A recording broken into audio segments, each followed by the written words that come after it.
तर जय श्रीराम मित्रांनो, स्वागत आहे तुमचं अजून एका ब्लॉगमध्ये. तर मित्रांनो, आज आपण चाललो दीदीसोबत कॉलेजमध्ये.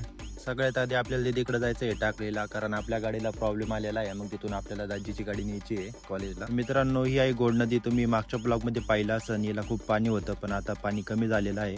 तर मित्रांनो, आपण इथे दीदीकडे आलोय आणि इथून आपल्याला दाजीची गाडी घेऊन जायचं आहे. तर मित्रांनो, आपल्याला दाजीच्या शेतामध्ये पार्टी करायची आहे आणि त्याचा ब्लॉग तुम्हाला या चॅनलवर बघायला भेटेल. तर चॅनलला सबस्क्राईब करून ठेवा. तर मित्रांनो, ही आहे आपली बहीण आणि दाजी बाहेर गेलेले आहेत, गाडी घेऊन येते.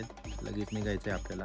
तर मित्रांनो, आपण दाजीची युनिकॉर्न घेऊन चाललोय आणि आपले छोटे दाजी आहेत, हे आपल्याला गाडी धुवून देतात. तर मित्रांनो, या ठिकाणी आपण गाडीमध्ये इंधन टाकून घेऊ आणि निघू लगेच. या ठिकाणी आपल्याला जाताना जंगल लागलेलं आहे आणि ते बिबटे आणि वाघ खूप जास्त सुटलेले आहेत. दिसले तर तुम्हाला नक्की दाखवू. बिबटे आणि वाघ शोधत शोधत आपलं कॉलेज आलंय. तर मित्रांनो, दिदीला कॉलेजमध्ये सोडलंय, तिला फॉर्म भरायचा होता.